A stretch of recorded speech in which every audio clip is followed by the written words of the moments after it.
নমস্কার। আজকে আমরা শুনব শ্রী শ্রী সারদা মায়ের অমৃত কথা। বাংলার লোকসংস্কৃতির ধারা ও শ্রীমা সারদা। লিখেছেন সুভাষ বন্দ্যোপাধ্যায়।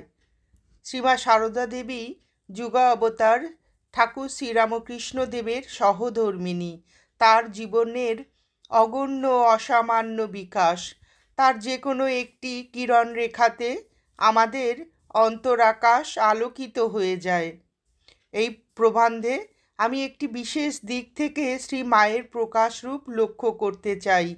দেখা যাবে যে আমি বিশেষ দিকটি নির্বাচন করেছি, সেই দিকেও তিনি আমাদের সংস্কৃতির ইতিহাসে এক মহান প্রকাশ। শ্রী শ্রী মাকে আমি দেখব বাংলার লোকসংস্কৃতির ভিত্তিভূমিতে। শুরু করা যাক শ্রী শ্রী মায়ের আবির্ভাব কথা দিয়ে। শ্রীমা নিজ মুখে নিজের জন্মকথা যেভাবে বর্ণনা করেছেন, সে যেন লোকায়ত উপকথারই একটি অধ্যায়। মা বলছেন, আমার জন্মও তো ওই রকমের, মানে ঠাকুর শ্রীরামকৃষ্ণদেবের মতো। আমার মাও শিহরে ঠাকুর দেখতে গিয়েছিলেন। ফেরবার সময় হঠাৎ শৌচে যাবার ইচ্ছা হওয়ায় দেবালয়ের কাছে একটা গাছতলায় যান।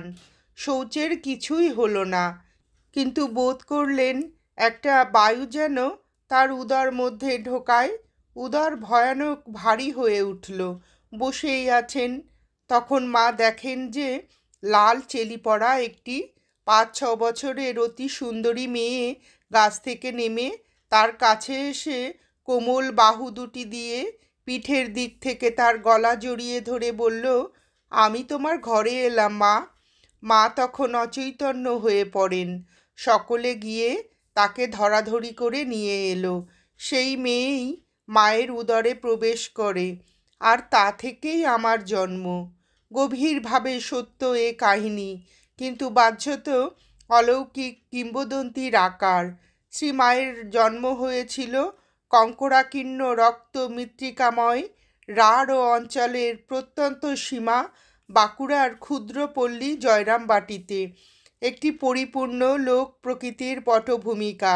শ্রীমা সারদা দেবীর অন্যতম জীবনীকারের ভাষায় মায়ের জন্মভূমির প্রকৃতিটি ছিল এরূপ: শস্য শ্যামলা বঙ্গভূমির বাঁকুড়া জেলা সাধারণত অভাবগ্রস্ত ও ঘন ঘন দুর্ভিক্ষ পীড়িত বলিয়াই পরিচিত হইলেও উহার দক্ষিণ পূর্ব ভাগে অবস্থিত ক্ষুদ্র জয়রামবাটি গ্রামখানি লক্ষ্মীর কৃপাদৃষ্টিবশত অন্যান্য গ্রাম অপেক্ষা